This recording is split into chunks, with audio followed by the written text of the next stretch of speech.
कुमारी, तुमने तो मुझे डरा ही दिया था। पता है आज स्कूल में ना सारी टीचर तुम्हें ढूंढ रही थी, लेकिन हमको तो पता ही था कि सरोज तुम कुछ बोल कर नहीं रही। बोलो ना कुछ। अरे सरोज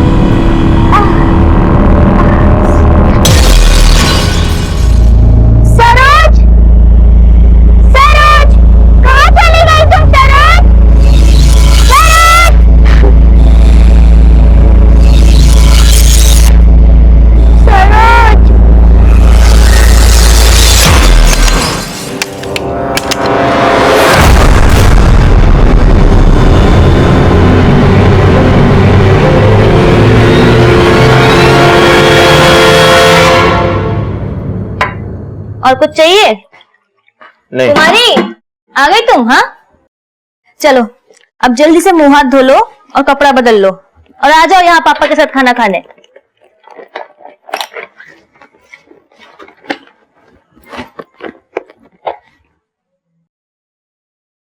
कुमारी ये क्या है? डब्बा फुल क्यों है? हम तो डब्बा खाए थे। तो ये क्या है? लेकिन सरोज तो हमारा डब्बा पूरा चट कर गई थी। सरोज? हाँ, सरोज के डब्बे में से हमने पराठे और अचार और सरोज ने हमारे डब्बे में से खाना खाया, लेकिन ये भरा कैसे रह गया? सरोज सरोज कहाँ लगा रखा तुमने? हाँ ये सरोज सिर्फ तुमको दिखती है, पूरी दुनिया में किसी को नहीं दिखती। पगला नहीं होगा? भुवनेश्वरी आराम से बोलो, बच्चे। आराम से बोले। इस सरोज का भूत अपना पीछा नहीं छोड़ता। पहले हमारे पीछे था, अब इसके पीछे पड़ चुका है।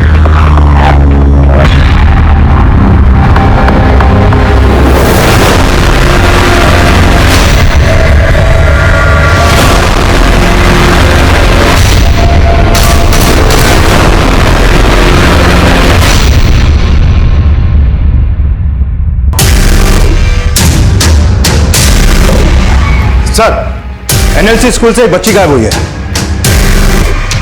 कौन बच्ची? एनएलसी? ये तो वही स्कूल है जहां सरोज पढ़ती थी। हाँ सर, और अभी जो बच्ची गायब हुई है उसका नाम कुमारी है। कुमारी? ये वही बच्ची है ना जिसके साथ सरोज खेल रही थी जब वो गायब हुई? Right sir. पहले सरोज और अब ये कुमारी, 7 दिन के अंदर अंदर एक ही स्कूल और मोहल्ले की 2 बच्चियां गायब। नमस्कार, आदाब। क्राइम पेट्रोल दस्तक में मैं इंस्पेक्टर आदिल खान आप सबका स्वागत करता हूं। जब भी हमें बच्चों से जुड़े केसेस इन्वेस्टिगेट करने के लिए मिलते हैं तो उन्हें जस्टिफाई करना हमारे लिए सबसे ज्यादा चैलेंजिंग होता है। बिहार के मखनीपुर थाने में एक के बाद एक 2 बच्चियों के मिसिंग केसेस हमारे सामने आए।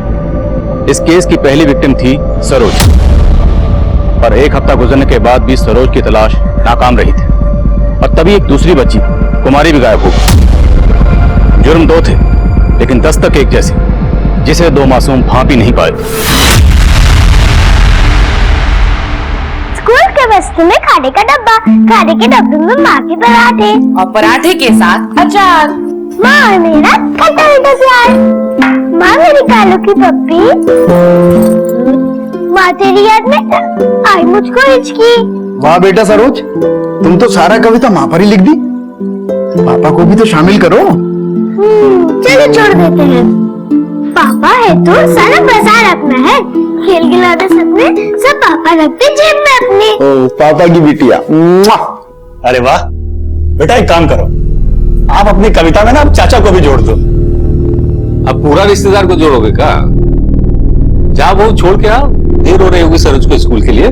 पूरा टिफिन खाना, ये नहीं कि सबको बांट दिया, ठीक है? कुमारी, अरे ध्यान से।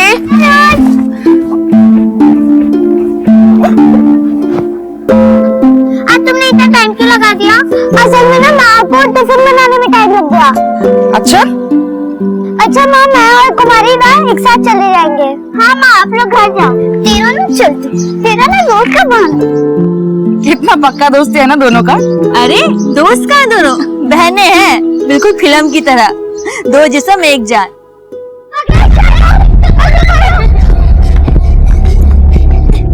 हाथों पर सिपाहियों ले जाओ इसे थाने। अब सरोज हम हमारा टर्न। अब आता अपन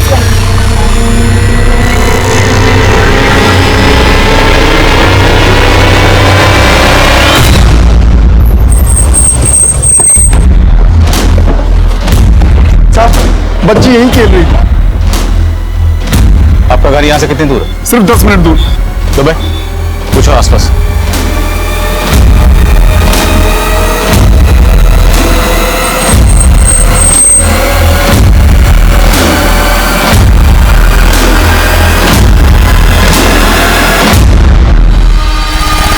अंकल, हमारे सरोज तो साथ में ही खेल रहे थे, फिर सरोज घर चली गई थी। चलो चलते हैं। Bye bye Saroj. तुम्हारे बेटा, जब आप और सरोज वहां खेल रही थी तब आसपास कोई अंकल या आंटी थे जो आपको लगातार देख रहे हैं और आपको कुछ अजीब लगा हो या गलत लगा? नहीं, ऐसा तो कोई नहीं था। साहब, हम लोगों ने हर जगह तलाश किया पर कहीं भी कुछ मिला नहीं। रात हो गई, हमें बहुत चिंता हो रही।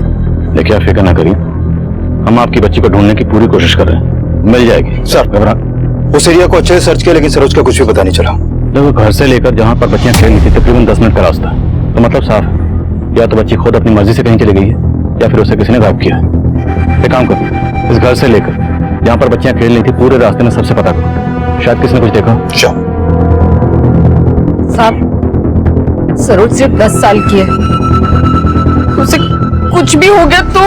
देखिए, आपकी बच्ची को कुछ नहीं होगा, आप हौसला रखिए, बच्ची मिल जाएगी आपकी। हम उसे ढूंढने की पूरी कोशिश करें, आप संभालिए ना।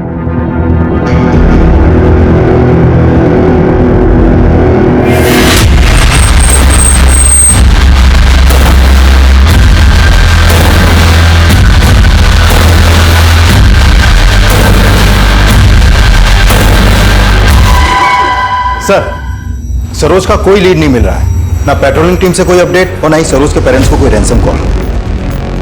तो एंगल दुश्मनी का होगा। सरोज के पेरेंट्स से मिलते हैं।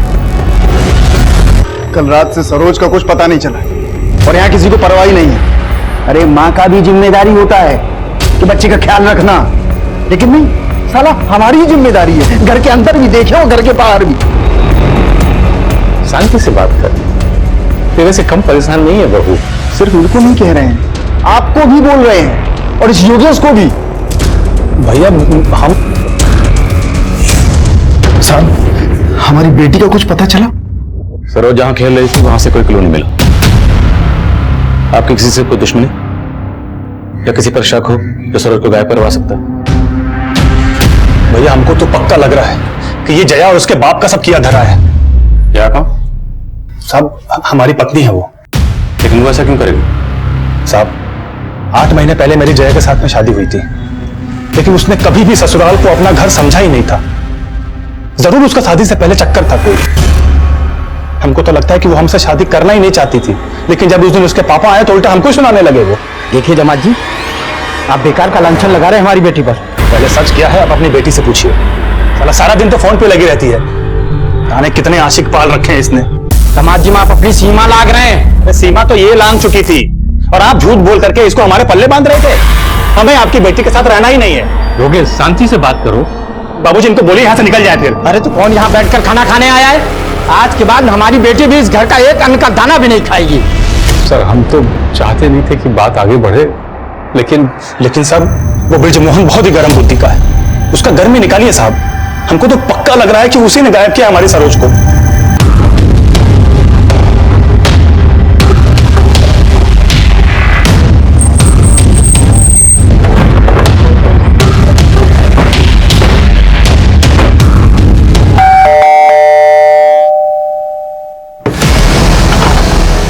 ब्रिजमोहन गुप्ता?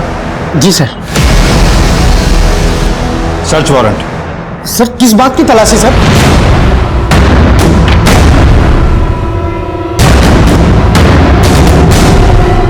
साहब, अरे झूठा आरोप लगा रहा होता है। अरे हमें गायब करना होता ना तो उस नालायक योगेश को गायब करता। देखो, अगर सरोज को कहीं और छुपा के रखा है तो अभी बता दो।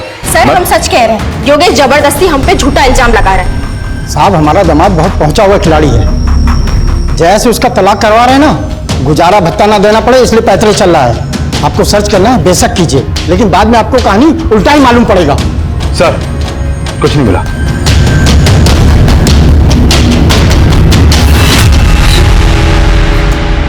सब ठीक हो जाए। चाची आप रो मत, सरोज जल्दी वापस आ जाएगी। और पता है आज वो मेरे सपने में भी आई थी। वो एकदम अकेली बैठी हुई थी। उसके बाद ना हमारा नींद खुल गया। नहीं तो हम सरोज का हाथ पकड़कर आपके पास ले आते। चुप कर। सरोज के बिना ना ये कुमारी एकदम पगला गई है। इसका सपने के बारे में सुनकर ना हमको बड़ा फिक्र हो रहा है सरोज का।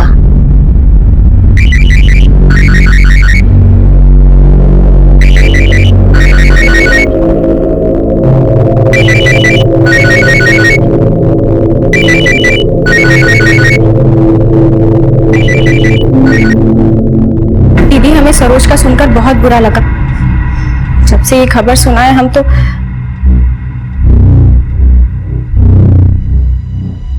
दीदी आप कुछ बोल क्यों नहीं रही है? कहीं आपको ऐसा तो नहीं लग रहा कि हमारे पापा ने सरोज का?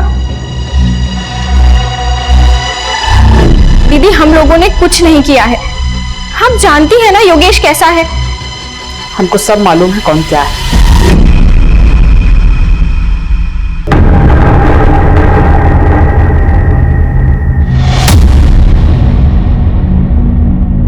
कहाँ देख रहा है बे? योगेश भाई फोन दो ना योगेश भाई। साला तुम में सुधरेगा नहीं कभी। इधर मसवा कहाँ है? वो तो आया नहीं 3-4 दिन से। योगेश, सरोज का कुछ मालूम चला? नहीं भैया कुछ पता नहीं चला अभी तक, लेकिन जल्दी ये मालूम चल जाएगा। बताना। सर माना कि ब्रिजमोहन का मोटिव सरोज को गायब करने का है, लेकिन उसकी एक्टिविटीज और कॉल रिकॉर्ड्स में कुछ भी सस्पिशियस नहीं मिला है। सरोज के चाचा और चाची ने हमें जो कहानी सुनाई तो उसमें से किसकी कहानी सच्ची लगती है? हो सकता है दोनों गलतफहमी का शिकार हो। लेकिन दोनों एक दूसरे पर बढ़ चढ़ कर शक जता रहे हैं। कोई ना कोई तो गलत जरूर है। योगेश, उसकी बीवी और ससुर ब्रिजमोहन, तीनों को अच्छे से खंगालो और बाहर के एंगल भी। सरोज के स्कूल और मोहल्ले के आसपास में सबसे पता करो। 10 साल की बच्ची गायब हुई। किसी ना किसी का कोई ना कोई मोटिव तो जरूर रहा होगा। हम सरोज को ढूंढने की हर मुमकिन कोशिश में लगे हुए थे, लेकिन हम नहीं जानते थे कि सरोज की दोस्त कुमारी भी ठीक उसी तरह अनजान परिस्थितियों में गायब होने वाली थी। कुमारी के गायब होने से हम पर दबाव और बढ़ गया था, क्योंकि अभी तक हम सरोज को ढूंढने में नाकाम रहे। कुमारी की मिसिंग रिपोर्ट लिखवाते वक्त कुमारी के माँ बाप ने किसी पर शक नहीं जताया, पर कुमारी की दिमागी हालत से जुड़ी जो बातें सामने आई थी वो हैरान करने वाली थी। साहब, सरोज जब से गायब हुई थी ना, कुमारी अपना सुध-बुध ही खो बैठी थी। मतलब? साहब उसे सरोज का भूत दिखाई देता था। सरोज का भूत? सर दरअसल कुमारी सरोज से बहुत ज्यादा अटैच थी। जब से सरोज गायब हुई थी कुमारी को एक गहरा सदमा लगा था, और शायद इसी वजह से कुमारी सरोज को हेलुसिनेट करने लगी थी। हेलुसिनेट मतलब? कुमारी को लगता था कि वो वाकई सरोज को देख रही है। साहब से दिखाई नहीं देती थी, वो अपने में बड़बड़ाती रहती थी, ऐसे जैसे सरोज से बात कर रही हो। एक दिन तो उसने बोला कि सरोज उससे बात करते करते उसका टिफिन का खाना खा गई। कुमारी, ये क्या है? डब्बा फुल क्यों है? लेकिन सरोज तो हमारा डब्बा पूरा चट कर गई थी। सर हम तो कुमारी को किसी अच्छे काउंसलर को दिखाना चाहते थे, लेकिन उसके पहले ही ये सब। देखिए जैसा आप लोग बता रहे हैं, उसे तो लगता है कि सरोज के जाने से कुमारी को गहरा सदमा पहुंचा था। कहीं ऐसा तो नहीं कि कुमारी खुद अपनी मर्जी से कहीं चली गई है? साहब इतनी छोटी सी बच्ची अपने आप कहाँ जाएगी? तो हो सकता है कुमारी को किसी ने गायब किया हो। आप लोगों को किसी पर शक है? नहीं साहब, हमको तो खुद कुछ समझ नहीं आ रहा है।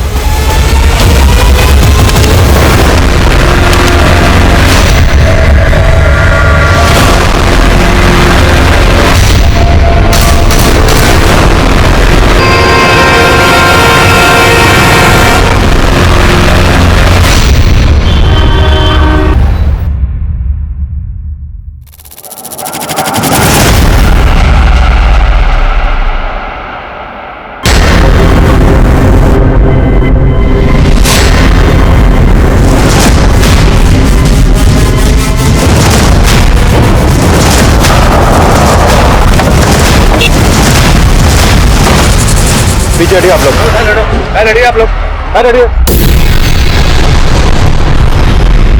सब पूरी बॉडी मिट्टी से सनी है। लगता है बॉडी को पहले दूसरी जगह गाड़ा गया। लेकिन अगर बॉडी को कहीं दूसरी जगह गाड़ा गया था, फिर वहां से निकालकर यहाँ डंप क्यों किया गया? सर सरोज 8 दिन पहले गायब हुई थी और इस बॉडी की कंडीशन देख के लगता है कि इसका मर्डर काफी पहले हुआ है। तो ये सरोज तो नहीं।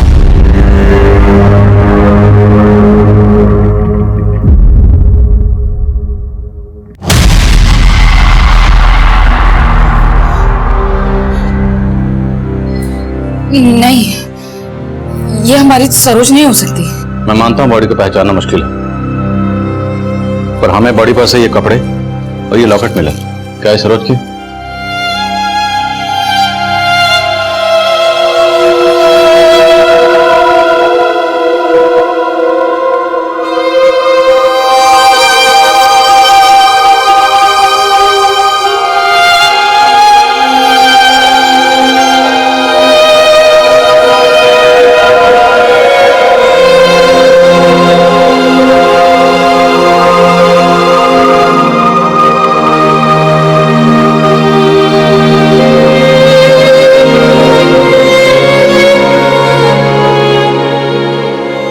सरोज के पेरेंट्स ने बॉडी की शिनाख्त कर ली थी, लेकिन फिर भी हम बॉडी के डीएनए को सरोज के पिता से मैच करके कंफर्म करना चाहते थे।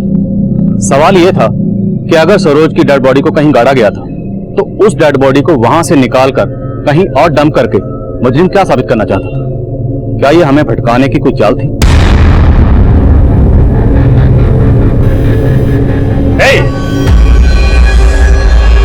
तुम्हारी हिम्मत कैसे हुई यहाँ आने की?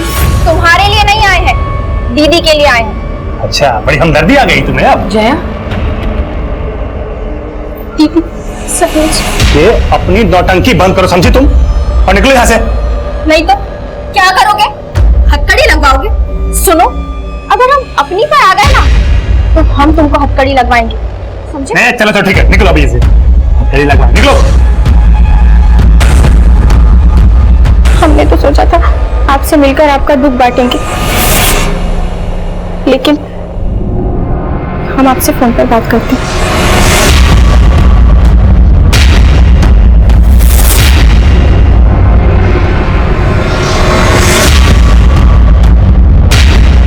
सर सरोज को मार के गाड़ने वाला खुद अपने पैरों पर कुल्हाड़ी मारने की गलती तो करेगा नहीं, और वो भी ऐसी गलती कि गला मुर्दा खुद हमारे सामने आ जाए। दुबे, क्रिमिनल दिमाग के घोड़े टेढ़ी चाल भी चलते हैं, लेकिन सबसे अहम सवाल यह है कि सरोज को मारने के बाद कुमारी को गायब करने का मकसद क्या था?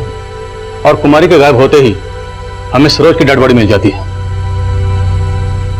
पक्का कोई गेम खेल रहा है। सब कुमारी के पेरेंट्स ने तो किसी पे भी शक नहीं जताया, लेकिन सरोज के माँ बाप ने सिर्फ ब्रजमोहन पे शक जताया है। और अगर मान भी लें कि सरोज की हत्या के पीछे ब्रजमोहन का ही हाथ है, लेकिन कुमारी को गायब करने के पीछे इसका क्या मकसद हो सकता है?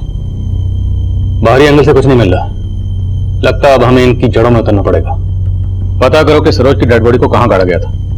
सरोज की डेड बॉडी हमें इस ब्रांड की सीमेंट की बोरी में मिली थी, तो हो सकता है जहां पर डेड बॉडी को गाड़ा गया आसपास कंस्ट्रक्शन का काम चल रहा। इस ब्रांड की सीमेंट को सप्लाई करने वाले डीलर से मिलो और पता करो कि यह सीमेंट पिछले दिनों कहां सप्लाई हुआ। कभी कभी क्राइम सीन भी क्रिमिनल की लीड ले सकता है। जब से सरोज का सुने तब से लग रहा है कहीं कुमारी भी तो। भैया हमारी बात मानो या ना मानो, लेकिन जब से सरोज के बाद ये कुमारी गायब हुई है ना, हमको बार बार अंगद का शक्ल दिमाग में आ रहा है। मगर वो बात को तो बीते बहुत अरसा हो गया है। हम मानते हैं कि बहुत टाइम बीत गया है, लेकिन तभी अंगद को इन दोनों से कितना तकलीफ था, भैया आपने भी देखा था ना।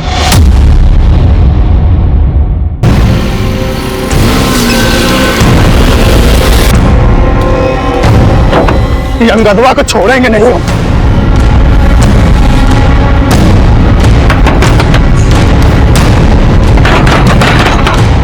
अरे क्या कर रहे तुम लोग? ले चल। अरे क्या हुआ? कहाँ सब? कहाँ कर रहे हो? अरे हमने कुछ नहीं किया। हेलो, सरोज को तो छोड़े नहीं, कुमारी कहाँ?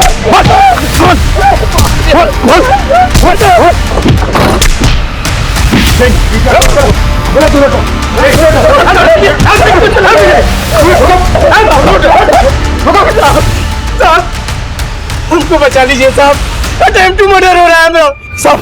यही अंगद ने मर्डर किया है, यही मारा हमारी बेटी सरोज को। इसको छोड़े नहीं। अगर उसने कुछ किया वो देखना हमारा काम है। उसका शक था तो हमें क्यों नहीं बताया? अंगद 1 साल पहले तक कुमारी और सरोज के मोहल्ले में ही रहता था और पिछले 1 साल से अंगद की बेटी भी गायब थी, पर उसकी बेटी के गायब होने की कहानी अलग थी। अब आप सोच रहे होंगे कि उसकी बेटी के गायब होने का सरोज और कुमारी के गायब होने से क्या कनेक्शन है, और आखिर ऐसी क्या बात हुई थी जिसने अंगद को इन दोनों बच्चियों का दुश्मन बना दिया था? आए बाए चलते पराठे सरोज। ये लो लेटर, और मानसी जी को दे देना। और हाँ, किसी को पता नहीं चलना चाहिए। हाँ? मानसी, तुम्हारा फोन 4 दिन से बंद है। तुमसे बहुत जरूरी बात करनी है। छोड़ो ना, किसी का लेटर ही पढ़ते। चाचा नमस्ते। चाचा, मानसी दीदी कहाँ है? कमरे में है। काऊ मानसी दीदी। साहब, अंगद की बेटी का उस बंटी के साथ चक्कर था। वो दोनों अपनी चिट्ठियां बदलवाते थे कुमारी और सरोज से। पहले हमको ये बात पता नहीं थी, लेकिन हमें बाद में पता चली। और जब ये बात अंगद को पता चली तो यहाँ आकर बिगड़ने लगा दोनों लड़कियों पर। मानसी कहा नहीं तो देंगे। आराम से। तुम्हारी बेटी बंटी के साथ भागी है ना? इन दोनों की वजह से ही उस साला हमारी बेटी को भगा कर ले गया। ये दोनों चले, समझा ना? अबे लड़कियों पे हाथ कैसे उठा रहे?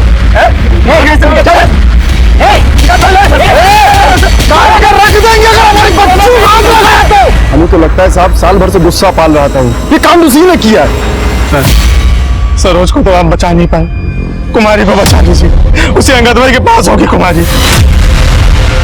साहब उस वक्त हमारी बेटी भाग गई थी। इसे गुस्से में आकर हमने उल्लू जुलूल बोल दिया। बोलने नहीं गया था। तेरा बस चलता तो उसी समय दोनों बच्चों को खत्म कर देता। नहीं साहब, ये बात को तो पूरे 1 साल हो गए। अगर हमको कुछ करना होता तो हम 1 साल पहले कर देते ना। कितना शातिर गेम खेला है तूने। पहले अपने बदले के लिए सरोज को खत्म करके उसको गाड़ दिया, और अब कुमारी को गायब करके सरोज की लाश को सड़क पे फेंक दिया ताकि तेरे पे शक ना जाए। आप हमारी बात को समझते काहे नहीं? हम कुछ नहीं किए। उन गुंडों के नाम बोल जिनके साथ तू 1 साल पहले उन दोनों बच्चों को खत्म करने गया था। आपको किसने बता दिया कि ये लोग गुंडे थे? वो लोग हमारे दोस्त थे साहब। उन दोस्तों के नाम बोल। साहब बताता हूँ।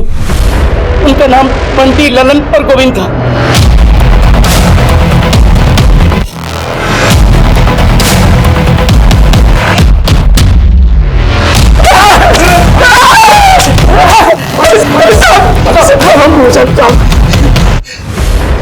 अब सच बोलोगे या थोड़ी और धुलाई करवाऊं? हम बिल्कुल सच बोल रहे हैं। हमने कुछ नहीं किया। ये ऐसे नहीं मानने वाले। चलो रखो। अंगद और उसके साथी अपने बयान पर कायम थे और हम एरिया के कई हिस्ट्री शीटर्स को खंगाल चुके थे, लेकिन कुमारी की कोई लीड नहीं मिल रही थी और ना ही उस जगह का पता चल पाया था जहां सरोज को गाड़ा गया था। तभी सरोज की पोस्टमार्टम रिपोर्ट आई। सर, इस पोस्टमार्टम रिपोर्ट के मुताबिक सरोज की हत्या उसी दौरान हुई जब वो गायब हुई। उसको गला दबा के मारा गया और उसकी हत्या से पहले उसके साथ रेप भी किया गया है सर। Yes sir. उसकी बॉडी काफी टाइम से गड़ी हुई थी, इसलिए उसकी बॉडी से रेपिस्ट का डीएनए सैंपल नहीं मिल पाया। सरोज को रेप करके कत्ल कर दिया गया। हो सकता है कुमारी को भी इसी मकसद से गायब किया गया। सर, हमने एरिया के किसी भी हिस्ट्री शीटर को नहीं छोड़ा, सबको खंगाल डाला, लेकिन कुछ हाथ नहीं लगा। सर, आई एम श्योर ये रेपिस्ट उन बच्चियों के मोहल्ले का ही कोई है। बहुत हाथ पैर मारने पड़ेंगे, क्योंकि बॉडी पर डीएनए सैंपल्स नहीं है। मोहल्ले के एक एक आदमी की कुंडली निकालनी पड़ेगी। क्या? रेप?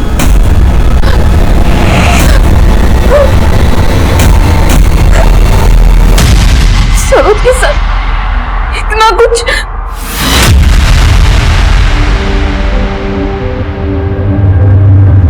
अंगद और ब्रिजमोहन, जिन पर तूने शक जताया था, उनसे तो हम पूछताछ कर ही रहे, लेकिन तुम्हारी नजर में कोई और ऐसा है जो बच्ची के साथ ऐसा कर सकता है? हम क्या बताएं साहब, अब कोई छोटी बच्ची के साथ ऐसा कर सकता है, ये सुन के तो मेरा दिमाग काम करना बंद कर दिया है। सर, 15 दिनों से आप कुछ नहीं कर पा रहे, सिर्फ आश्वासन दे रहे। हमको आश्वासन नहीं चाहिए, हमको हमारी कुमारी चाहिए। हमारी सरोज को तो आप ढूंढ नहीं पाए, कम से कम कुमारी को ही ढूंढ दीजिए। हम विनती करते हैं सर आपसे। कब से हमको तो घुमाया जा रहा है। अरे हाँ, छोड़िए हमको। कहना क्या चाहते हो? तू अच्छे से जानता है कि हम क्या चाहते हैं। बता रमेश कहाँ है? रमेश बताया तो है तुमको, पटना गया है नौकरी के लिए, और तुम ना बेकार मुझ पर शक कर रहे हो।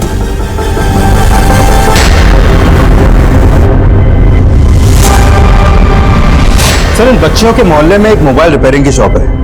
वो शॉप है संतोष चलाता है सर। पता चला है कि संतोष अपनी दुकान पे पॉर्न क्लिप्स बेचने और खरीदने का भी काम करता है।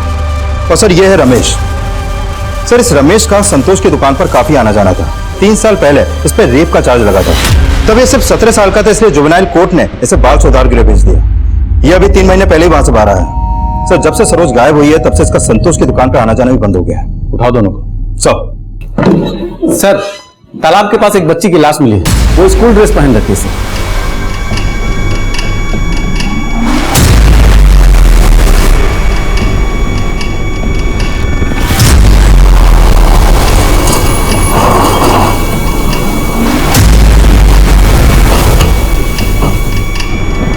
चलिए हटिए साइड।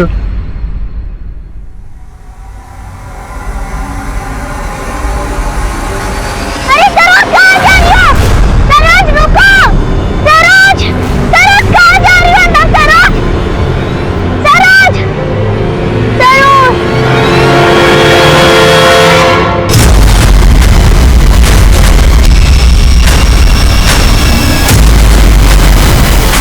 सर, ये कुमारी की ही बॉडी।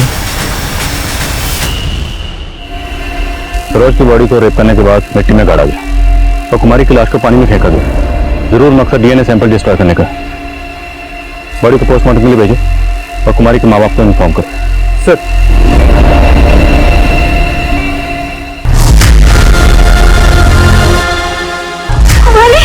कुमारी, सरोज की तरह हम कुमारी को भी रेप विक्टिम मान रहे थे और शक की बुनियाद पर हमने संतोष को उठा लिया था। लेकिन उसका दोस्त रमेश, जो रेप चार्ज में पहले भी अंदर हो चुका था, वो अब फरार था।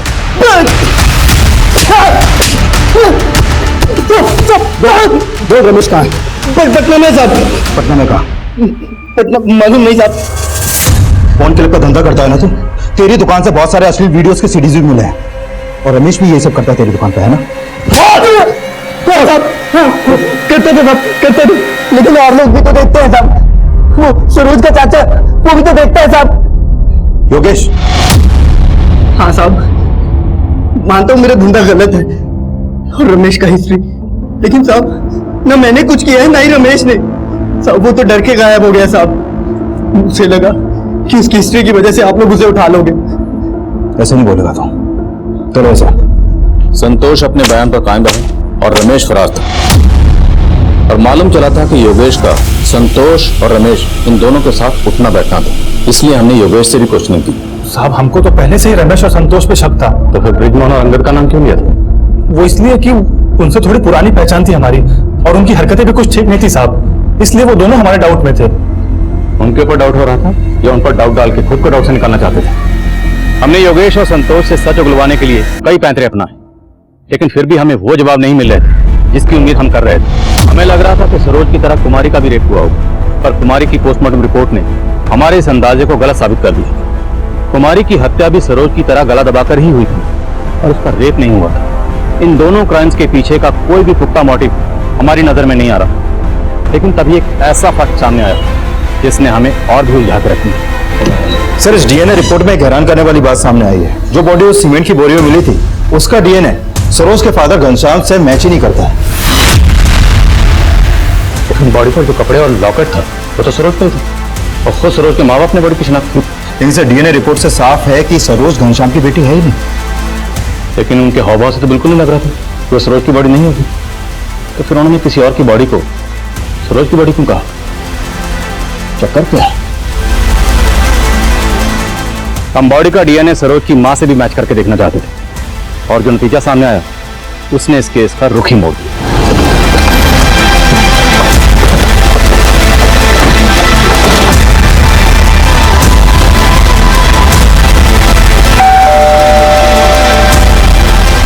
प्रभा जी, आपको हमारे साथ थाने चलना होगा। सर कहाँ लेके जा रहे हैं आप इन्हें? क्या किया सर इन्होंने? सर बताइए। सर कहाँ लेके जा रहे हैं आप इन्हें? प्रभा, तुम्हें यहां क्यों बुलाया गया इसका अंदाजा तुम्हें हो ही गया होगा, तो बोलो। खामोश रहने से काम नहीं चलेगा, बोलो। साहब, हम सरोज की माँ हैं। सपने में भी उसका बुरा नहीं चाहेंगे। और सरोज का बाप? सरोज का बाप कौन? साहब, हम गलत नहीं थे, हमें गलत बनाया गया। शादी के 7 साल बाद भी हमारा गोद सूना था और कमी हमें नहीं थी, घनश्याम जी में थी। हमने कई बार उनसे बात करने की भी कोशिश की। सुनिए, वो हाँ बोलो। वो डॉक्टर नहीं कह रहे थे हमसे, आप भी एक बार चेकअप करवा लेते, हो सकता है कि कमी। आप क्या बकवास कर रही हो तुम? खुद मां नहीं बन सकती हो और हमारी मर्दानगी पर शक करती हो। नहीं, हमारा वो मतलब नहीं। बस और जेल लिया हम तुमको। अब हमें बच्चा नहीं दे सकती हो तो तुम्हारा इंतजाम कर देंगे हम। घनश्याम जी ने तो दूसरा शादी करने का मन भी बना लिया था। हम हर संभव कोशिश करके थक चुके थे, कुछ समझ ही नहीं आ रहा था क्या करें।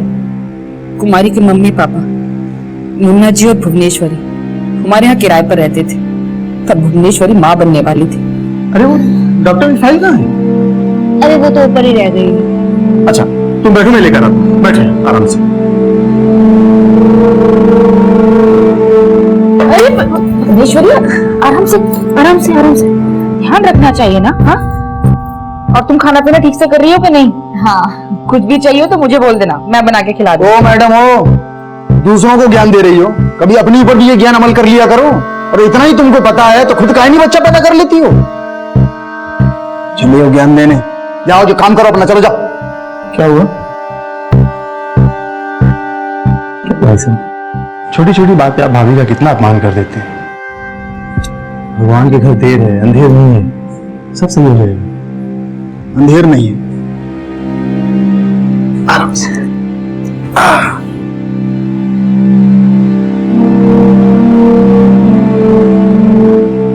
उस दिन मुन्ना जी में हमें एक हमदर्द नजर आया। हम गलत नहीं थे, मजबूर थे। कोई था ही नहीं हमें समझने वाला। मां न बनने के कलंक से बचने के लिए हमने खुद को कलंकित करने का सोच लिया था। हाँ भाभी, आपने बुलाया? हम जानते हैं कि ये कहकर शायद हम आपकी नजर में गिर जाएंगे।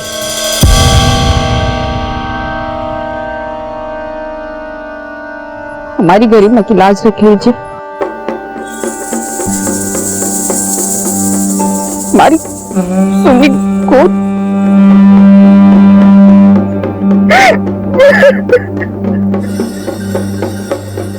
हम तो बस मां बनना चाहते थे और प्रेग्नेंट होने के बाद हमने मुन्ना जी से कोई रिश्ता नहीं रखा और ना ही मुन्ना जी ने कभी ऐसी कोई कोशिश की। घनश्याम जी को तो ये लगता रहा कि सरोज उन्हीं की बेटी है। माना कि हमने पाप किया, लेकिन हमारे पाप की सजा सरोज को क्यों दी उसने? उसने? साफ साफ बोलो, किसने? घनश्याम जी को कभी हम पर शक नहीं हुआ, लेकिन मुन्ना जी की बीवी भुवनेश्वरी, उसको हमेशा से हम पर शक था। कई बार ताने भी देती थी। तेरा नहीं चलती, तेरा ना दोस्त का बहन। कितना पक्का दोस्ती है ना दोनों का। अरे दोस्त कहाँ, दोनों बहनें हैं, बिल्कुल फिल्म की तरह। बस शकल ही अलग है दोनों की। सरोज और कुमारी का दोस्ती भी नहीं बाता था उसको। कुमारी, चुपचाप घर चलो। तुमको हमने कितनी बार बोला इस लड़की से दूर रहो, इसके साथ नहीं खेलना, छोड़। चलो घर चुपचाप। अरे भुवनेश्वरी, क्या कर रही है? हमें ये बहुत अच्छे से पता है कि हम क्या कर रहे हैं। चलो। अरे चलो तुम। लेकिन खून तो एक ही था दोनों में। उनको अलग करते तो बुखार चढ़ जाता था दोनों को। इसलिए थक हार के भुवनेश्वरी ने चुप्पी मार ली। लेकिन जब सरोज गायब हुई तो हमें उसी पर शक हुआ। जब आप और सरोज वहां खेल रही थी, तब आसपास कोई अंकल या आंटी थे जो आपको लगातार देख रहे हैं और आपको कुछ अजीब लगा हो या गलत लगा बस आपको बता नहीं पाए। हमें बता नहीं पाई, लेकिन भुवनेश्वरी से तो बदला ले लिया ना। जिस वक्त जहां कुमारी का कत्ल हुआ उस वक्त वहां पर तुम्हारा फोन एक्टिव था।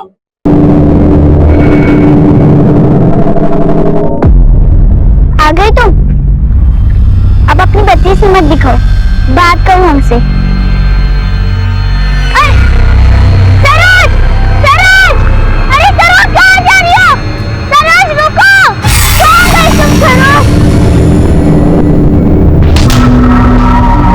चाची आप? चलो साथ। कहाँ ले जा रही चाची आप हमें? चाची! वहीं जा, तेरी माँ ने हमारी सरोज को पहुंचाया। क्या? सरोज हमें दिखती है, आपको नहीं दिखती क्या? हमें कहां से दिखेगी? तेरी माँ झुका गई इसे। हाँ, तू भी पगला गई। हमसे बहुत बड़ा गलती हो गया साहब। और अपनी गलती को छुपाने के लिए तुमने कुमारी की लाश को तालाब में फेंक दिया। लेकिन साहब, सरोज को भुवनेश्वरी ने ही मरवाया है और उसका रेप भी करवाया। ये बात हम दावे के साथ कह सकते हैं।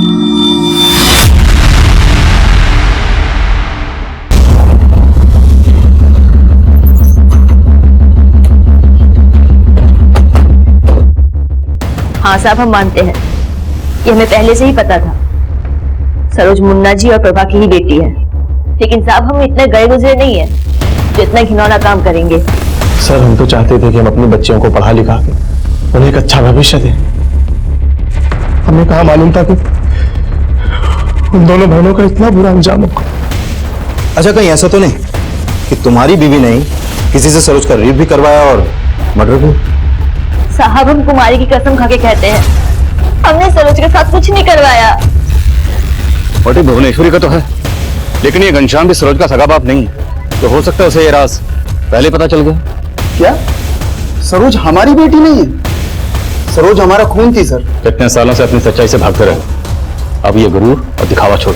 सरोज मेरा गुरूर है और गलत हम नहीं है, गलत वो प्रभा है। जब प्रभा को बांध समझकर छोड़कर जाने वाले थे तब गलत कौन था, तुम या प्रभा? एक बार फिर से पूछना, सरोज के साथ क्या किया था? सर, हमने कुछ गलत नहीं किया, हम उसके पिता हैं, हम उसके साथ कैसे गलत कर सकते हैं?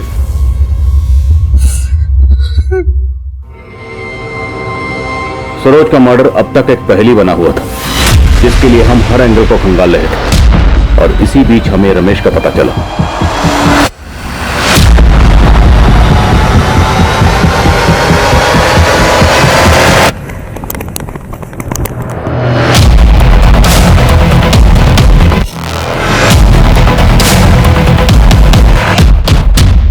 लेकिन औरों की तरह रमेश भी कुछ कबूल नहीं कर रहा था, और हमारी मुश्किल ये थी कि रेपिस्ट ने सरोज की बॉडी से डीएनए सैंपल्स भी मिटा दिए, और अब हमारे सामने सिर्फ एक ही रास्ता बचा, वो था उस जगह का पता लगाना जहां सरोज की बॉडी को गाड़ा गया था, जिसकी कोशिश हम शुरू से कर रहे थे।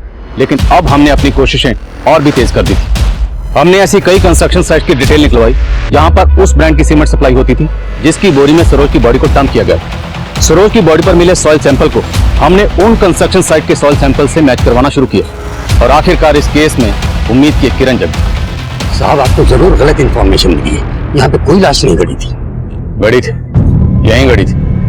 नींव की खुदाई होते ही लाश सामने आ गई, और फिर तुमने अपने मजदूरों को डराकर वो लाश यहाँ से कहीं और डंप करवा दी। और वो लाश कहाँ गड़ी थी ये तुम खुद हमें दिखाओगे, या फिर इस बिल्डिंग को गिराकर हम ढूंढ ले वो जगह?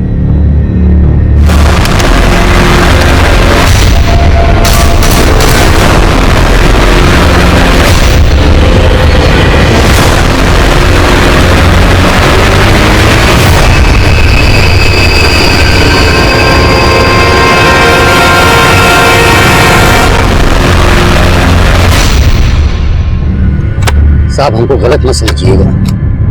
पहली बात तो कई दिनों से काम बंद था, दोबारा जब काम शुरू किया तो अपने प्लाट पे लाश देखकर हम डर गए। हम डर गए कि कहीं हम फंस न जाए। इस डर से हमने लाश को कहीं और फेंकवा दिया। हमने कोई कांड नहीं किया ऐसा। वो तो हम पता लगा लेंगे, लेके जाओ। चल चल। एक मिनट रुको।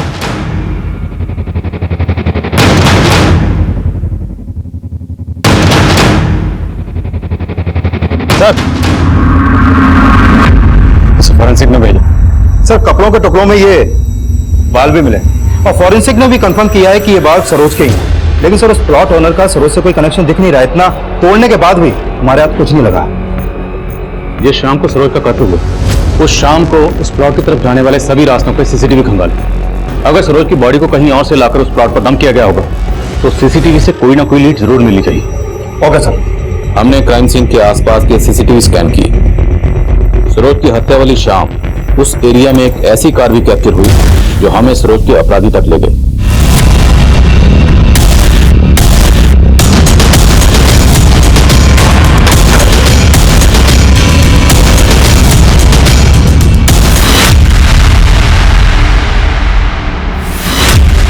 हाँ साहब, उस शाम सरोज के दादाजी कार से उसे ढूंढने गए थे।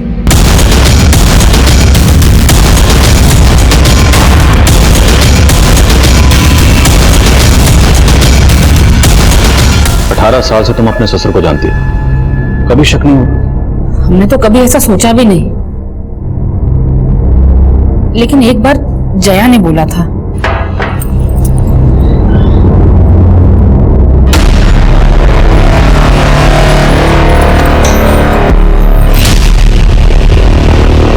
जया, क्या हुआ? जब जया ने हमें उस बारे में बताया तो हमने उसे ही समझा दिया कि वो गलत सोच रही है। गलती हमारी ही थी, हम ही बाबूजी की गलत नजर को भाप नहीं पाए। 10 साल की बच्ची को भी नहीं छोड़ा। भटक गया था साहब। उस दिन जब प्रभा बाजार गई, मैं घर में अकेला था, तो पीने बैठ गया और अचानक कमरे में सरोज आ गई। दादू, मेरा बैग देखा क्या? हाँ है ना।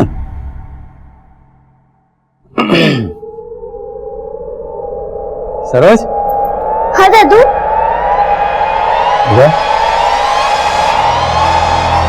बहुत प्यारी बच्ची थी। नशे में वो धोती हमारे हाथ लेके हमने उसको धोती पे लपेटा और बाबूजी, आप यहाँ? हाँ, वो सर में जरा दर्द हो रहा था ना, तो बाहर आ गया। एक नींबू चाय बना दोगी तो? हाँ, अभी बना देती। हाँ। क्या बात है, बाजार में आज तुमको देर हो गई? महीने भर का सामान लाना था ना, तो टाइम ज्यादा लग गया। सरोज नहीं दिख रही है घर में? वो कुमारी के साथ खेलने गई थी, आने ही वाली होगी। फिर हम सरोज को ढूंढने के बहाने घर से गाड़ी लेकर निकल गए। हमको कुछ समझ में नहीं आ रहा था कि उसकी बॉडी को हम कहाँ ठिकाने लगाएं। एक सुनसान जगह दिखी तो साहब, हमने कई बार सोचा कि आपके पास आकर हम अपना गुनाह कबूल कर लें, लेकिन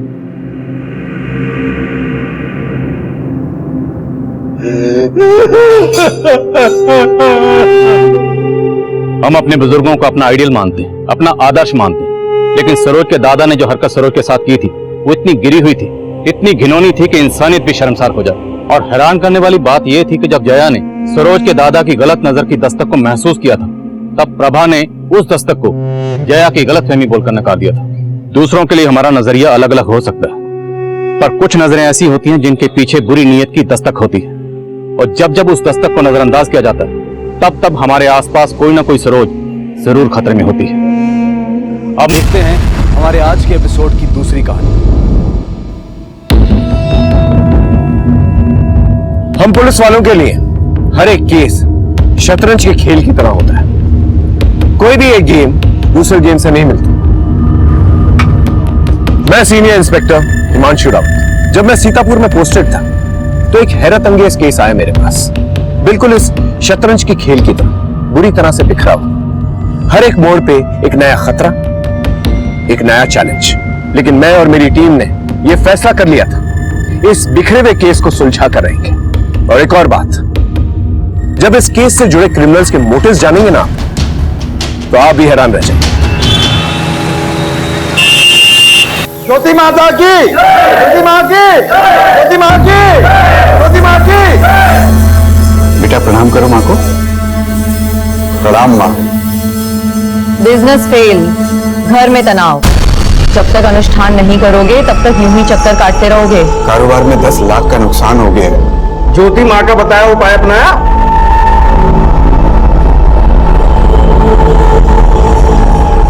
जी नहीं। फिर जो हुआ है वो और होगा। ज्योति माँ की भविष्यवाणी याद है ना? मृत्यु मंडरा रही है तुम्हारे घर पे, जो अनुष्ठान बताया है उसे करो, नहीं तो मृत्यु निश्चित है। मैं करता हूँ। त्रिकाल रक्षा करे। 2 बेटियां हैं ना, 4 साल की और 10 साल की। जी माँ। आओ बेटी, इधर आओ। आजा आजा इधर आजा। हाँ इधर से आओ। जो कहा है वो करो, नहीं करोगे तो मरोगे। इधर आओ।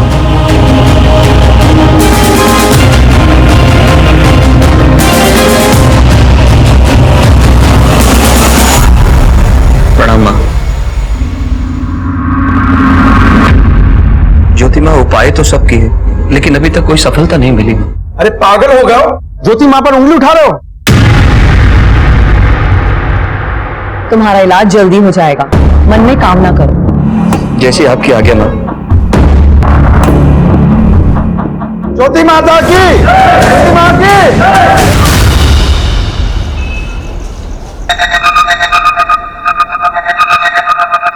अनिकेत कॉफी।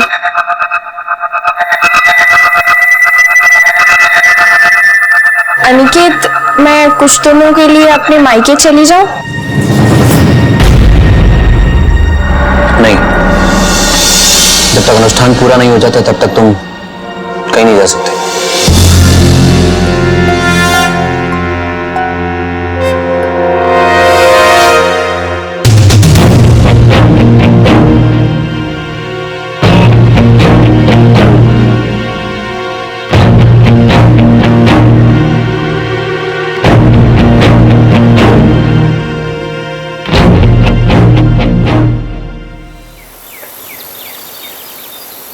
नीलम, बर्तन अच्छे से धोना। बिन्नी, बिन्नी, बिन्नी उठ जाओ। अरे स्कूल के लिए लेट हो रहा है बच्चा, जल्दी से उठ जाओ। अरे उठो, कितना सोती है लड़की। टीना कहाँ है? मुझे नहीं पता मम्मा। ठीक है, तुम जल्दी से रेडी हो जाओ, मैं देखती हूँ। टीना पता नहीं कहाँ चली गई सुबह सुबह। टीना, टीना, टीना।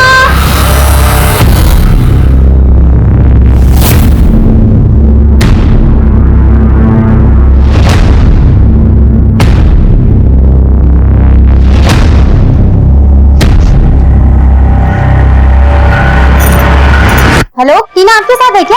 कैसी बात कर रही हो तुम? अरे टीना कैसे हो सकती है मेरे साथ? लेकिन वो तो घर में भी नहीं है। घर पे नहीं है मतलब? आप जल्दी से आ जाओ, मैंने ढूंढ लिया लेकिन मिल नहीं रही है। आप जल्दी से आ जाओ। मिली क्या टीना? नहीं मिली मम्मा। नहीं मिली। पता नहीं कहाँ चली गई मेरी बच्ची। क्या करूँ मैं अभी, कहाँ ढूंढूं उसे?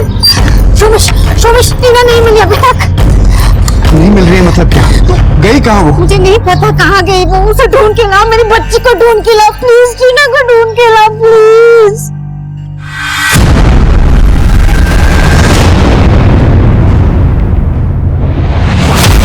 बदे इसे लेके जाओ। पर सर आपने तो खाया ही नहीं। नहीं, मेरा हो गया, लेके जाओ। Okay sir. आखिरी बार बच्ची को कब देखा? रात में सुला के उनके कमरे से निकली थी मैं। सुबह जब बिन्नी को उठाने गई कमरे में तो टीना नहीं थी। कितने बजे?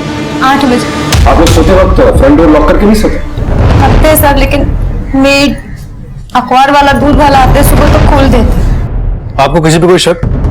किसी ने कोई दुश्मनी निकाली हो या फिर? जी ऐसा तो कोई नहीं है। आप कहाँ थे जब बच्ची गायब हुई थी? सर मैं फैक्ट्री पे गया था कुछ काम से। इतनी सुबह? जी एक पार्टी के साथ कुछ डील करना था। ठीक है, आप अपनी कंप्लेंट रजिस्टर करवा दीजिए, हम अपनी कार्रवाई शुरू करते हैं। धर्म, टेक चार्ज। सर आइए।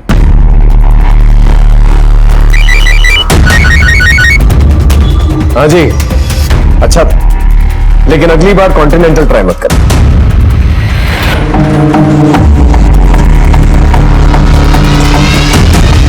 साहब मैं 8:30 बजे आ जाती हूँ। तुमने कहीं टीना को आते जाते देखा?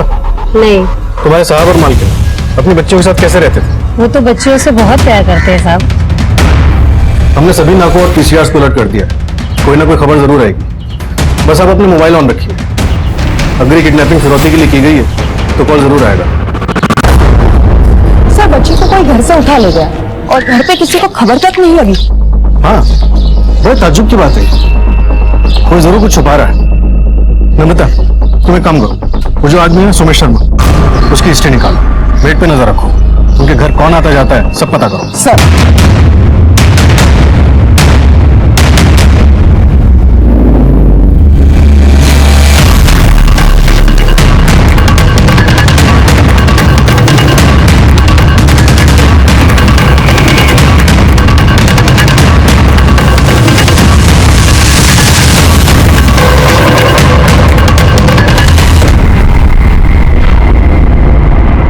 बॉडी को निकलवा।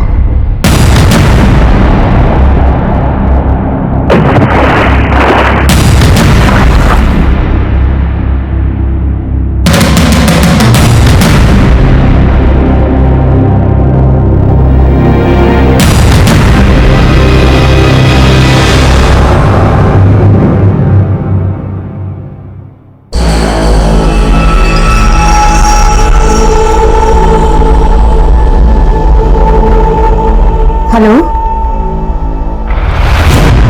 क्या टीना?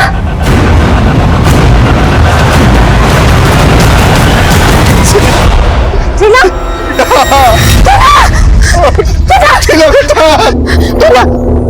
मेरे बच्चे का क्या हो गया?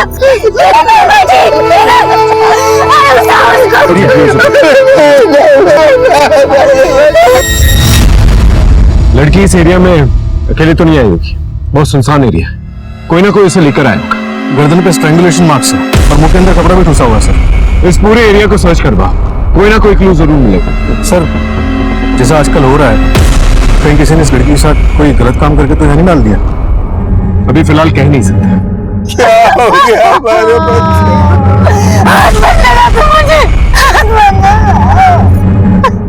ये सोमेश के बारे में कुछ पता चला क्या? कपड़ों का व्यापारी है सर, नॉर्थ इंडिया में से कपड़ों की सप्लाई थी, फिलहाल बिजनेस ठप है, काफी कर्जे में डूबा हुआ है। सोमेश जी, आपका घर इस जगह से 1-1.25 किलोमीटर दूर है, आप कभी इस एरिया में नहीं साहब, हम लोग कभी इधर नहीं आए। सारी मुसीबत की जड़ यही है। उसको पता था मेरे बच्ची मरने वाली है, जादू तूने से मार दिया उसने। अब कलेजे में पड़ गई डंडे तुम्हारे। जाओ जाके बोलो ज्योति माँ को, उसका भरोसा मैंने सच हो गया। अब किसको मारेगी वो, किसको खाएगी मुझे? ये ज्योति माँ का क्या चक्कर है? कुछ नहीं है साहब, बस मुझे कारोबार में बड़े झटके लगे थे साहब, बहुत नुकसान हो गया था। उसी सिलसिले में उनसे जाके मिल आया था।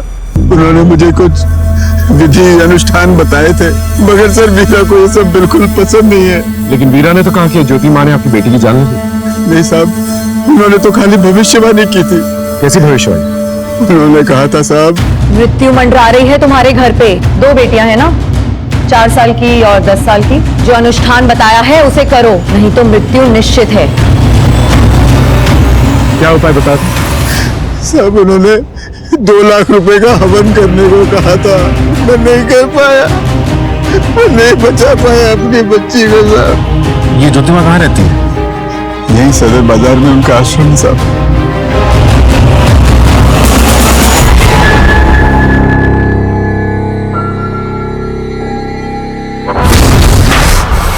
इस बार बात नहीं बनी, आगे ऐसा कब तक चलता रहेगा? बस अब ऐसा लगता है इसके बाद मुझे ही कुछ प्लान बनाना पड़ेगा।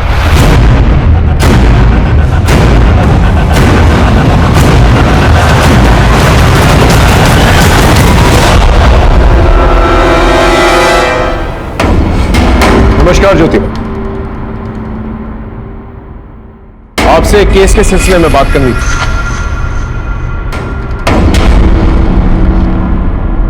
जी, हत्या हुई है उसकी, 4 साल की टीना शर्मा, आपके भक्त सोमेश की बेटी। सोमेश की बेटी ने प्राण त्याग दिए। बड़ी ही नेक बच्ची थी, आई थी कुछ दिन पहले हमारे आश्रम में। सोमेश को हमने बताया था कि काल मंडरा रहा है उसके ऊपर, शनि की वक्र दशा है उस पर। उसे निदान भी बताया था, लेकिन नहीं किया। आजकल तो लोग सिर्फ अपनी जेब ही देखते हैं। पर हत्या हुई है उसकी, तो इसे घर से उठा के ले गया और उसे मार डाला। आपने तो भविष्यवाणी भी की थी ना? क्या मैं जान सकता हूं आपको ये कैसे पता चला?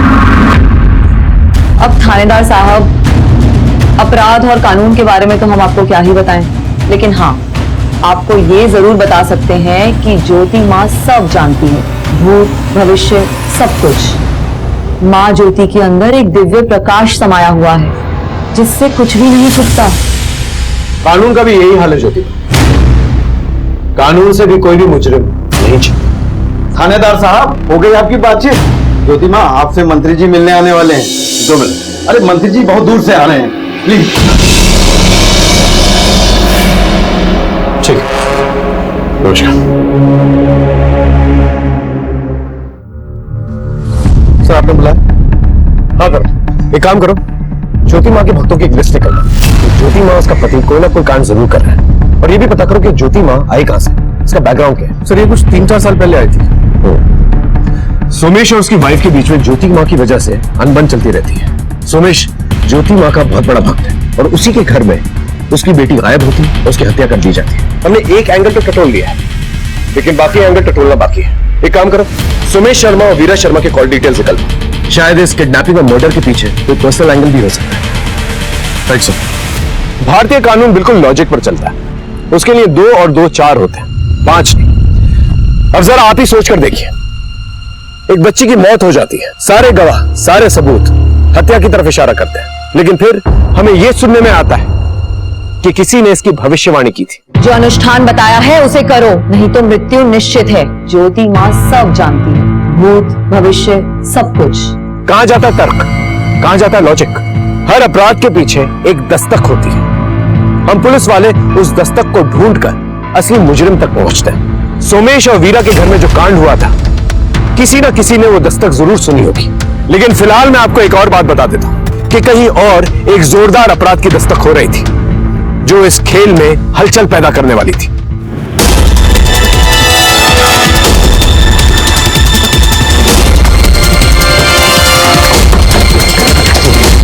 गुड मॉर्निंग सर, आइए इस तरफ।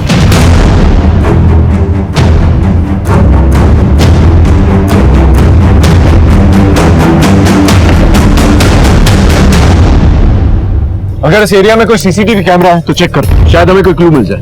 सर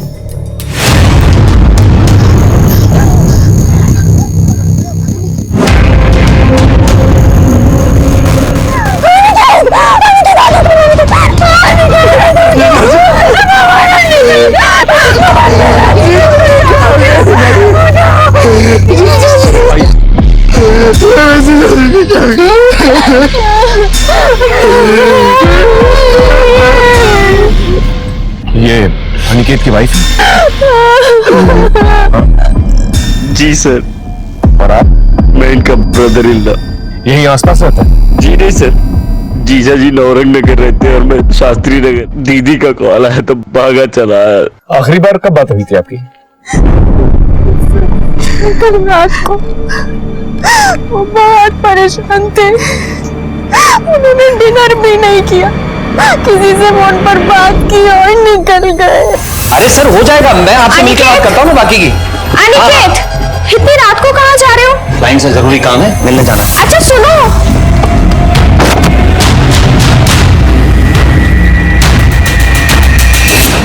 बताया किससे बात हुई थी? नहीं सर। क्या हुआ? भुवन साहब साहब साहब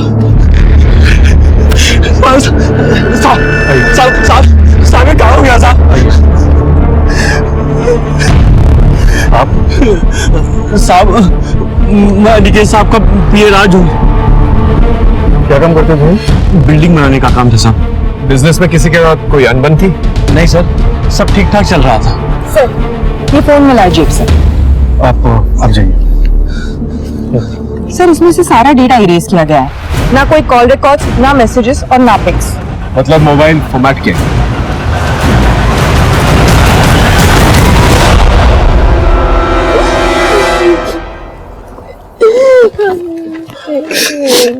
आपके पति ज्योति माँ के भक्त थे? हाँ सर, वो ज्योति माँ को बहुत मानते थे। सर उन्होंने मुझे कभी कुछ बताया नहीं, लेकिन सर वो कुछ दिनों से बहुत परेशान थे। Thank you. इस अनिकेत मिश्रा के सारे कॉल डिटेल्स चाहिए मुझे। ज्योति माँ और उसका आश्रम, कुछ तो बड़ा खेल चल रहा है शहर। पहले सुमेश की बेटी टीना और अब ये महज इत्तेफाक तो नहीं हो सकता, कोई ना कोई कनेक्शन जरूर है।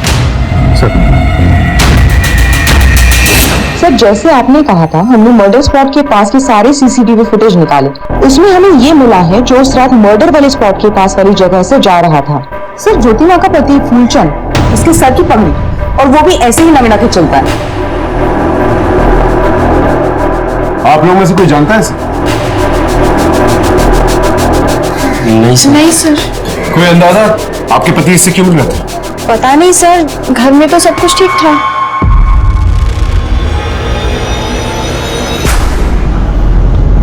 मम्मी, पापा उस रात टीना को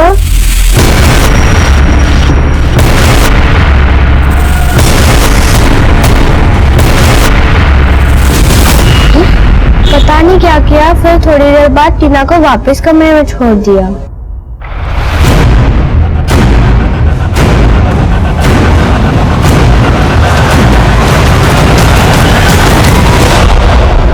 बिजनेस में सब सही था? जी सर। तुम कंपनी के अकाउंट्स भी देखते हो? जी। हाल फिलहाल में कोई लेन देन? वो तो सब चलता ही रहता सर। वो क्या है ना कि शहर में बहुत सारे प्रोजेक्ट चल रहे हैं अपने, और सारा लेन देन सर का एकदम ट्रांसपेरेंट था, चेक से लेन देन था सारा। ये ज्योति माँ का क्या चक्कर है? वो तो उनका पर्सनल मामला है सर। वही तो पूछ रहा हूँ, इस पर्सनल मामले के बारे में तुम कितना जानते हो? नहीं सर, हाँ बस 2 ट्रांजेक्शन मुझे बहुत अजीब लगे। 3 महीने पहले उन्होंने 5 लाख कैश निकलवाए, और फिर पिछले हफ्ते उन्होंने 1 लाख फिर कैश निकलवाए। सर घर के खर्चे के लिए मेरा खुद का अकाउंट है। अनिकेत मुझे कभी हाथ में कैश नहीं देते थे। आप गवर्नमेंट जॉब करते हैं? जी सर। कब से? 3 महीने हो गए सर ज्वाइन किए। इससे पहले क्या किया करते थे? इसके पहले सर अनएम्प्लॉयड था। ग्रेजुएशन के बाद गवर्नमेंट जॉब के लिए अप्लाई कर रहा था। 6 साल हो गए सर, अब जाके नौकरी लगी।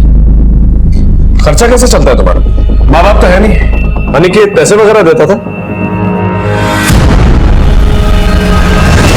देखो सच सच बता दो, बाद में अगर कुछ पता चला ना तो सीधा अंदर जाओगे। एक्चुअली सर गवर्नमेंट जॉब के लिए अप्लाई किया था, तो रिटर्न में हो गया था सर। दलाल 5 लाख रुपए मांग रहा था, जीजू ने हेल्प करी थी सर। और पिछले हफ्ते जो 1 लाख रुपए दिए थे उसका क्या? 1 लाख रुपए? जी नहीं सर, जीजू ने मुझे वो पैसे नहीं दिए। भक्तजनों, दैवी शक्ति के आगे सब बेकार है। आज मैं आप सबको एक बात बताना चाहती हूँ। सोमेश और अनिकेत दोनों को मैंने चेतावनी दी थी, दोनों से मैंने अनुष्ठान कराने को कहा था, लेकिन दोनों ने ही मेरी बात नहीं मानी, और नतीजा आप सबके सामने है। ज्योति माँ की, ज्योति माँ की जय, ज्योति माँ की जय। ठीक है सर। हाँ धर्म, सोमेश की बेटी टीना की पोस्टमार्टम रिपोर्ट आ गई। मोस्ट स्ट्रैंगुलेशन की वजह से हुई, मतलब घर से उसे उठाया गया और फिर मुंह में कपड़ा ठूसा गया ताकि वो चीखे चिल्लाए, और फिर गला घोटकर उसे मार डाला गया, और फिर लाश को पानी में फेंक दिया गया। सर सेक्सुअल असॉल्ट के कोई ट्रेसेस नहीं मिले।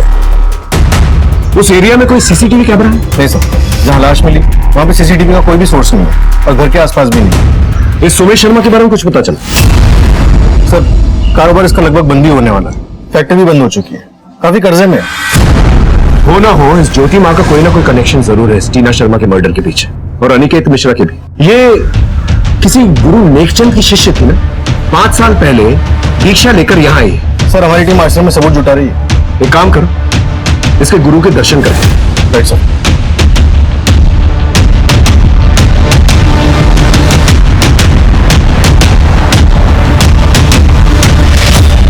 दीक्षा? कैसी दीक्षा? फर्जी हैं दोनों। वो औरत अंगूठा छाप है, फूलचंद बनारस का गुंडा था, कोई कांड करके भागे हैं दोनों। कैसा कांड? अब ये तो पता नहीं, परंतु सीतापुर में जो चल रहा है वो सब नौटंकी है। चोला धारण कर रखा है दोनों, पता नहीं वो फूलचंद उसका पति है भी या नहीं। Good afternoon sir. Good afternoon sir, Somesh और उसकी बीवी मीरा के कॉल रिकॉर्ड आ गया सर। ये नंबर ज्योति माँ के आश्रम का है, और इस नंबर पर कई बार कांटेक्ट हुआ है। यानी ये आदमी कंटिन्यूसली टच में था ज्योति माँ के। और जब लड़की गायब हुई ये आश्रम के आसपास ही था। नम्रता, ये ज्योति माँ ने सोमेश को कुछ नुस्खा बताया और ये भी धमकाया था अगर उस नुस्खे पे अमल नहीं किया गया तो किसी की मौत हो सकती है। आखिर ये नुस्खा था क्या? सर, मुझे आपको कुछ बोलना है। बोलिए।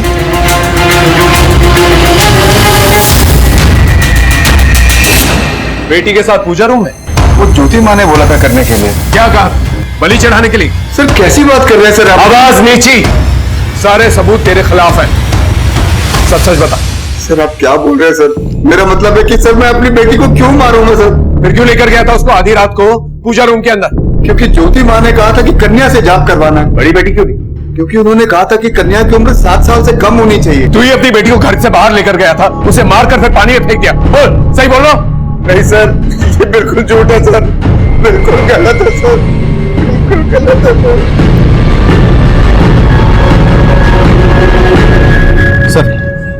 इसकी रिमांड लेकर नहीं जाना, लेकिन कड़ी नजर रखो इसमें, कोई ना कोई गलती जरूर करेगा। सर आरिफ जाना दो। Sir excuse me sir. हाँ कमल बोलो। ठीक है, मोबाइल पे भेज दो। सर कोमल का फोन था, भक्तों की लिस्ट मिल गई है उसे।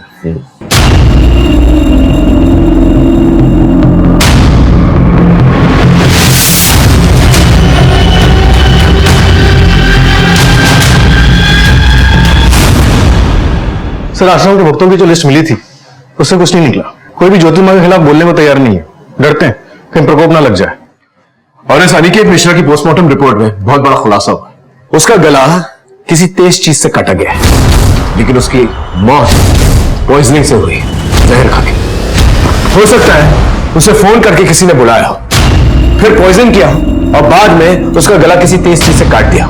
या ये भी हो सकता है पहले उसे पॉइजन करके उसका गला काट के बाद में उसकी बॉडी गाड़ी में डंप किया। धर्म, अनिकेत मिश्रा की कॉल रिकॉर्ड निकलवाओ, वो आखिरी कॉल हमारे लिए बहुत इंपॉर्टेंट है। शाम तक मिल जाएंगे सर। सीसीटीवी फुटेज में भी बस वो विकलांग आदमी दिख रहा है। सिर्फ इस सबूत के साथ हम फूलचंद को अरेस्ट नहीं कर सकते। सर हाँ, अनिकेत मिश्रा के कॉल रिकॉर्ड्स आ गए। वो किसी गोमती देवी की फर्जी आईडी पर रजिस्टर्ड है, यानी पूरी प्लानिंग की गई है। इस ज्योति माँ के बहुत सारे भक्त हैं, उसके लिए किसी की भी आईडी लेकर अपना उल्लू सीधा करना कोई मुश्किल बात नहीं है। सर इसमें एक और नंबर, ये तृप्तिपाल। ये तृप्तिपाल और अनिकेत पिछले 8 महीने से एक दूसरे के साथ लगातार कांटेक्ट में। कौन है ये तृप्तिपाल? तो शांति नगर में कोई वुमेन्स हॉस्टल वहां रहती है। वहां फोन करने पे पता चला कि तृप्ति पिछले 3 दिन से हॉस्टल लौटी ही नहीं। ये इसकी फोटोग्राफ। कॉलेज स्टूडेंट, 8 अक्टूबर यानी मर्डर के एक दिन पहले से हॉस्टल नहीं लौटी है। पता करो कौन है ये। Right sir.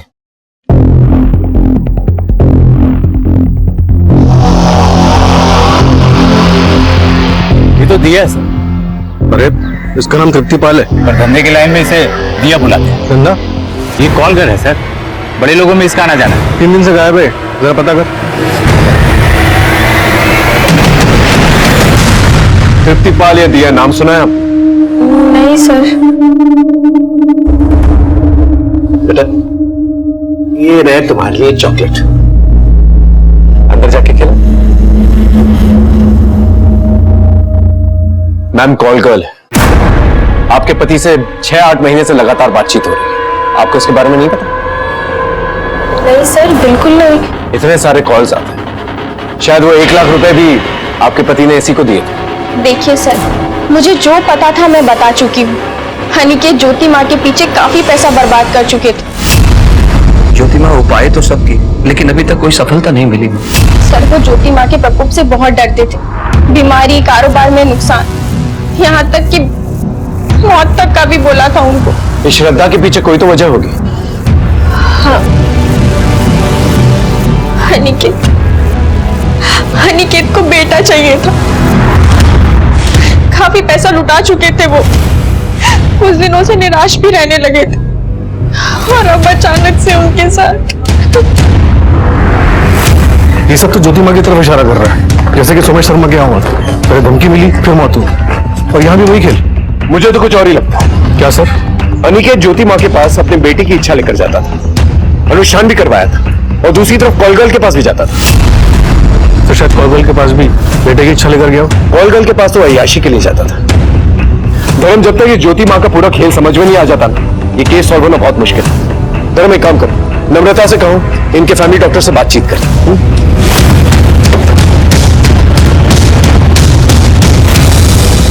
मीना को किसी और ने नहीं, तुमने मारा है। तुम्हारे उस ज्योति माँ ने, उसके जादू टोने ने मारा है। बकवास बंद करो। जिसे तुम जादू टोना कह रही हो ना, वही बचाता टीना को। एक आखिरी अनुष्ठान था। आहुति देने जा रहे थे ना पूजा के कमरे में टीना की। अरे आहुति नहीं, अनुष्ठान था वो। मैं मानता हूँ कि मैंने बहुत पैसा खर्चा किया है, मगर यकीन करो 2 महीने से फूटी कौड़ी नहीं दी फूलचंद को। तभी तो पैसे मिलने बंद हो गए तो उस ज्योति माँ ने मेरी बच्ची को मरवा दिया, उसकी भविष्यवाणी सही साबित करने के लिए। अरे दिमाग खराब हो गया तुम्हारा।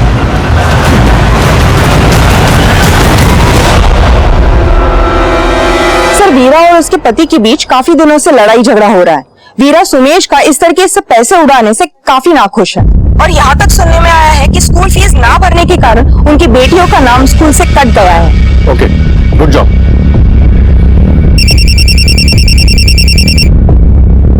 हाँ बोल। चिड़िया अपने घोंसले में लौट आई है सरकार। ओके।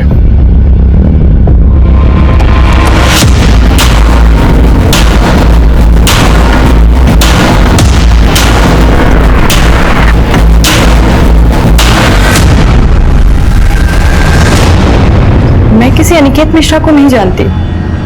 पिछले 8 महीनों में 270 बार तुम लोग के फोन कॉल्स एक्सचेंज हो चुके हैं। बताओ। हाँ, दोस्त था मेरा, मिलते थे कभी कभी। तुम्हारे उस दोस्त का मर्डर हो चुका है। अब सच सच बताओ। अमृता, 10 दिन बिठा के खिला पिला के पूछूंगी, समझी? वो अनिकेत ने पैसे दिए थे मुझे। कितने? 1 लाख रुपए। क्यों? वो वीडियो बनाने के लिए। वीडियो? कैसा वीडियो? किसका वीडियो? वो मुझे नहीं पता, बस मुझे कहा गया था पटाखे ले आओ। अब कहाँ है वो वीडियो? मोबाइल के साथ वो वीडियो भी ले गया अनिकेत। ये अनिकेत कहाँ मिला था तुम्हें? वो किसी ने मिलाया था मुझे। किसने? वो बाबा आदमी है, ऊपर तक पहुंच है उसके, नुकसान पहुंचा सकता है वो मुझे। तुम फिक्र मत करो, उसका नाम है, बोलो। फूलचंद। वो ज्योति माँ का पति? हाँ, ज्योति माँ का आश्रम तो सिर्फ एक ढाल है, उसके पीछे वहां देह व्यापार होता है। उनके पास जो भी बिजनेसमैन आते हैं जो अपनी बीवियों से परेशान हैं, उनको कॉल गर्ल सप्लाई करता है फूलचंद। बराबर सर, एक रीडिंग टीम तैयार कर। इस आश्रम में और भी लड़कियां हो सकती हैं और उस फूलचंद के खिलाफ वारंट निकल। इस आश्रम से 2-2 हत्याएं जुड़ी हैं। ज्योति माँ की, ज्योति माँ की, ज्योति माँ की, ज्योति माँ की। फूलचंद, चलो थाने चलो। क्या हुआ साहब? अंदर ही तलाशी। बात क्या है बताइए ना। वारंट है हमारे पास। सर, हाँ नम्रता, बेसमेंट में ये लड़कियां मिली।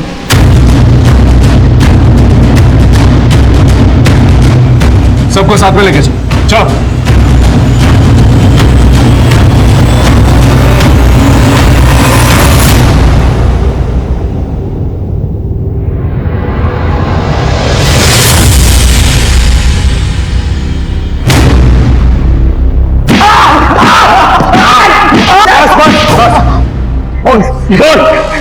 देखिए सर, धंधा था, बड़े बड़े व्यापारियों को सप्लाई जाती थी। इन्हें तनाव मुक्त कराइए।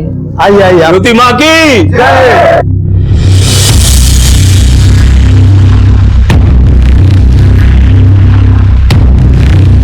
नहीं सर, मर्डर नहीं किया हमने, आज तक किसी को हाथ भी नहीं लगाया। अनिकेत मिश्रा की मर्डर की रात को उसके घर के आसपास क्या कर रहा था? मैं उसके घर कभी नहीं गया सर, वही मिलने आता था, फिर हम लोगों की दोस्ती हो गई। फिर मैंने पूछा शौक है क्या, तो बोला चलेगा। मैंने तृप्ति को भेज दिया, बात जम गई, मगर मैं घर कभी नहीं गया सर। नहीं गया तो नहीं गया। अच्छा, तो फिर ये कौन है? मैं ये नहीं, मैं तो उस दिन वहां था ही नहीं। उस दिन तो जगराता था, आप चाहो तो चेक कर लो, लोकल केबल ऑपरेटर ने टेलीकास्ट भी किया था। ये सोमेश शर्मा का और तेरा क्या चक्कर है? वो कंगाल आदमी, मेरा मतलब सर उसका तो धंधा खत्म हो गया। 6 अनुष्ठान करके 6 लाख रुपए लिए थे ना उससे। हाँ, ये भक्तों को मौत की धमकी क्यों देते हो तुम लोग? अब लोग ऐसे मानते कहां हैं? कि रिमांड लो। सर, आपको लगता है सच बोल रहा है?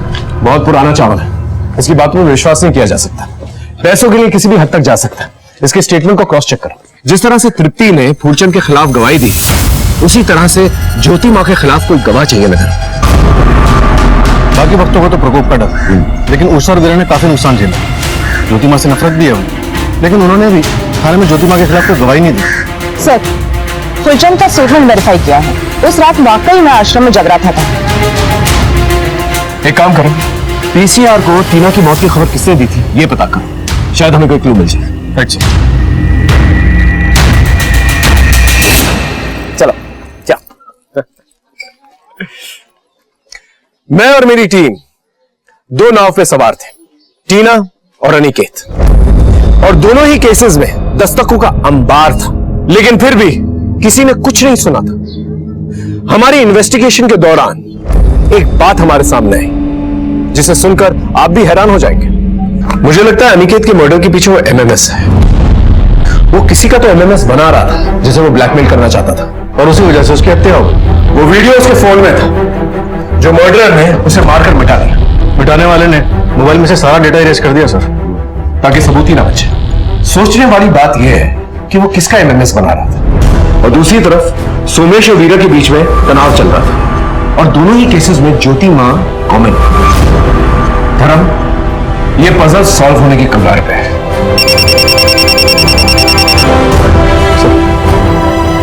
हेलो, क्या?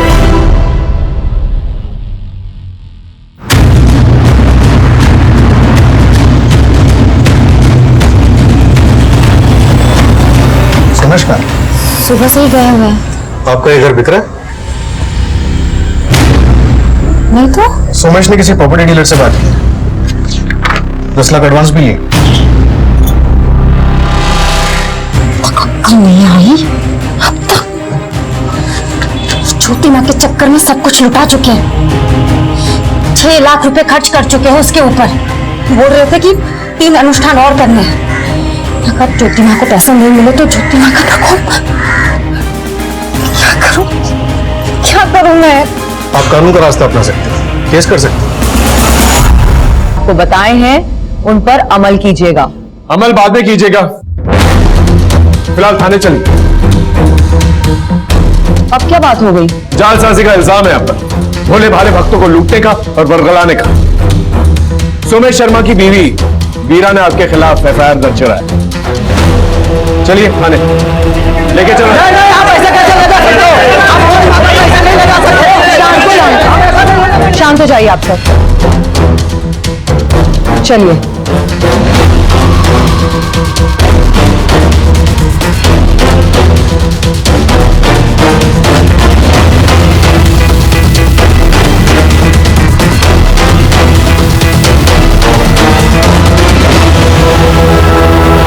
कैसा धोखा, कैसा फरेब? सब धर्म कर्म का मामला है, कोई जबरदस्ती नहीं है, और हत्या का तो सवाल ही नहीं उठता। ये सब बेकार की बातें हैं। मारने की धमकी नहीं दी थी आपने? हमारे भक्तों के साथ जो कुछ भी दुर्घटना हुई है सब ईश्वर के प्रकोप से हुई है, और अनुष्ठान ना करवाने का नतीजा है ये सब। और आश्रम में जो लड़कियों का धंधा चलता है, तुम्हारा पति उनकी दलाली करता है? ज्योति माँ को इसकी कोई खबर नहीं है। आश्रम तुम्हारे नाम से है? ज्योति माँ को इसकी भी कोई खबर नहीं है। हम करवा देते हैं। ये रहे तहसीलदार के दफ्तर के कुछ कागज, 1280 शांति नगर आपके नाम से। क्या चलता है वहां पर? ज्योति माँ को इसकी कोई खबर नहीं है।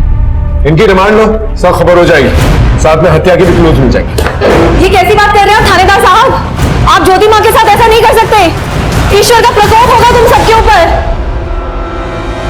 सर, उषा और अनिकेत को बेटे की चाहत, ज्योति मां से पहले वो लोग डॉक्टर से भी मिले थे। ये उषा की रिपोर्ट्स। 3 अबॉर्शन? हाँ सर, 2 सालों में 3 बार अबॉर्शन। और सर, ये अनिकेत की reports. Aniket Mishra, excessive x chromosome, यानी लड़कियां ही पैदा हो सकती। इस रिपोर्ट से तो क्लियर हो जाता है कि लड़कियों की जांच के बाद ही अबॉर्शन करवाया गया था। ये किसके बच्चों के अबॉर्शन हो रहे? मेरे। अनिकेत की 3 साल पुरानी medical report, excessive x chromosome, यानी लड़के पैदा ही नहीं हो सकते। 3 अबॉर्शंस हुए। क्या चल रहा था? देखो, हम तहकीकात करेंगे ना तो बहुत कुछ खुल जाएगा। सर, अनिकेत को शुरू से बेटा ही चाहिए था। हमारी एक बेटी है, हर बार जांच के बाद लड़कियां ही आ रही थी, इसलिए हम बार बार अबॉर्शन करवा रहे थे। फिर इस बार बात नहीं बनी। अनिकेत का दिमाग खराब हो गया था। एक दिन मेरा भाई भुवन घर आया और अनिकेत ने उसे बोला, देख भुवन, मुझे बेटा चाहिए कैसे भी। हाँ तो आईवीएफ से करवा लीजिए ना। ढिंडोरा नहीं पिटवाना मुझे समाज में, आईवीएफ से करवा लीजिए। वैसे एक तरीका है। तरीका? अगर तुम और उषा साथ दो तो तुम दोनों मिलके मुझे बेटा दे दो। तुम्हारा दिमाग खराब हो गया है क्या? इतनी घटिया और नीच बात तुमने सोची कैसे? उस बात को लेकर भुवन ने हमारे घर आना जाना बंद कर दिया था। फिर भुवन को नौकरी के लिए पैसों की जरूरत पड़ी, इसलिए मैंने अनिकेत से बात की। सुनिए, भुवन को 5 लाख रुपए की जरूरत है। 5 लाख रुपए पता भी है तुम्हें कितना होता है? उसे गवर्नमेंट जॉब के लिए किसी दलाल को देने, प्लीज मदद कर दीजिए। मदद तो मैं कर दूंगा तुम्हारे भाई की, लेकिन बदले में तुम दोनों को मेरी मदद करनी होगी। मेरी जिंदगी का ख्वाब पूरा करना होगा। सरकारी नौकरी के लिए भुवन का ये आखिरी साल था। गवर्नमेंट जॉब के लिए भुवन मरे जा रहा था, डिप्रेशन की गोलियां खा रहा था। इस साल भी भुवन की जॉब नहीं लगती तो वो सुसाइड कर लेता, और अनिकेत भी मुझे छोड़ने की बात कर रहा था। और इसीलिए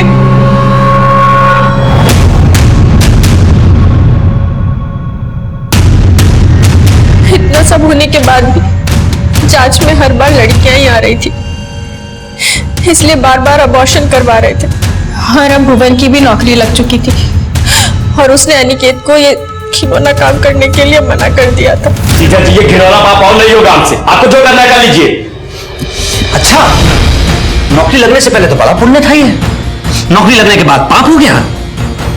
बता दूं तेरे डिपार्टमेंट में जाकर कि कैसे घूस देकर तेरी नौकरी लगवाई थी? बता दीजिए, आप भी फंसेंगे। बेटा, ये नौकरी और इज्जत जब तक ना मिले ना तब तक पता नहीं चलता है। अकली तब होती है जब नौकरी और इज्जत हाथ से जाती हुई दिखाई देती है। समझा मेरी बात? अब अनिकेत का भुवन पर जोर नहीं चल पा रहा था, इसलिए अनिकेत ने एक और प्लान बनाया। उसने फूलचंद को बोलकर एक कॉल गर्ल को 1 लाख रुपए दिया और उस कॉल गर्ल का और भुवन का वीडियो बनाया। देख लो वीडियो ये, और अब मुझसे ज्यादा होशियार बनने की कोशिश मत करना, समझे? जो चल रहा है वो चलने दो तब तक, जब तक मुझे मेरा बेटा नहीं मिल जाता, वरना ये वीडियो मैं वायरल कर दूंगा। उसने हमारा भी वीडियो बना रखा था। सर, भुवन एकदम टूट चुका था और अनिकेत का जुनून सर चढ़ चुका था। वो बेटे की चाह में वैसी दरिंदा बन चुका था, लेकिन हम लोगों ने भी सोच लिया था अब हम ये घिनौना काम और आगे नहीं होने देंगे, इसलिए हमने एक दिन उसकी शराब में जहर मिला दी।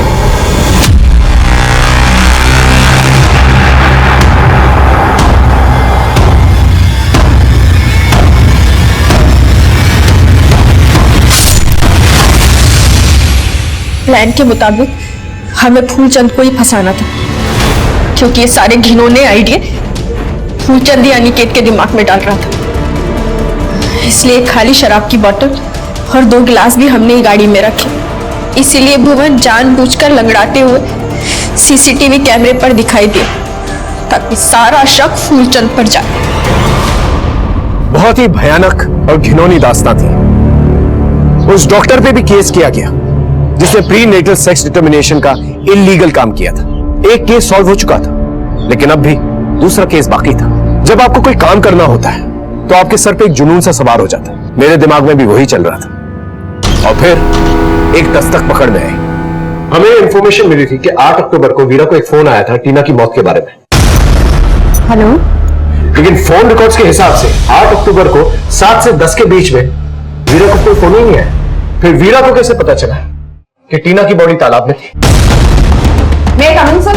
हाँ सर, टीना की लाश की खबर जिस नंबर से पीसीआर पे आई थी वो नंबर वीरा शर्मा का है।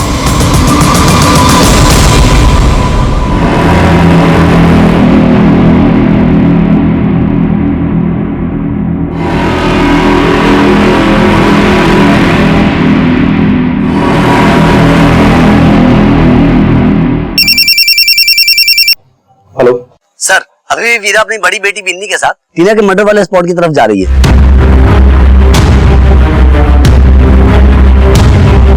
मम्मा बताओ ना किधर जा रहे हैं। हाँ बताते हैं। मम्मी बताओ ना किधर जा रहे हैं। तुझे टीना से मिलाने लेके जा रहे हैं। मम्मी क्या बोल रहे हो? छोड़ो मुझे, छोड़ो मुझे।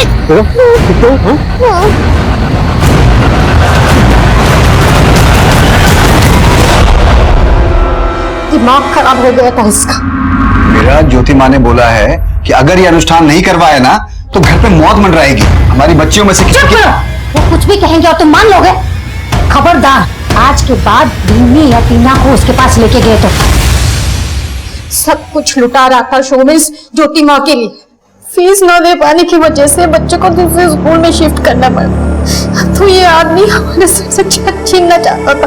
अपने पति की आंखें खोलने के लिए मैंने टीना को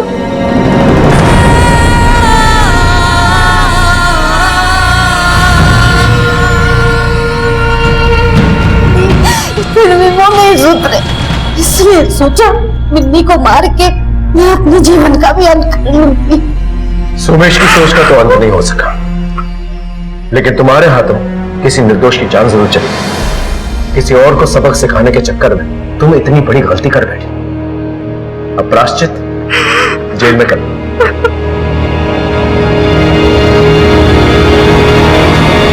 वीरा का मानसिक संतुलन खो रहा था और वहीं अनिकेत, उस पर बेटे की धुन सवार थी और इसी के चलते उषा का सब्र का बांध टूट गया और फिर वो हादसा हुआ जिसे बोलते भी शर्म आती है मुझे। उम्मीद है ये केस देखकर आपको कुछ सबक हासिल हुआ होगा। फिर मिलेंगे एक नए केस के साथ। तब तक देखते रहिए क्राइम पेट्रोल दस्तक। मकसद बताना नहीं, बचाना है। क्राइम पेट्रोल के ऐसे ही मजेदार एपिसोड्स देखने के लिए हमारे चैनल को सब्सक्राइब करें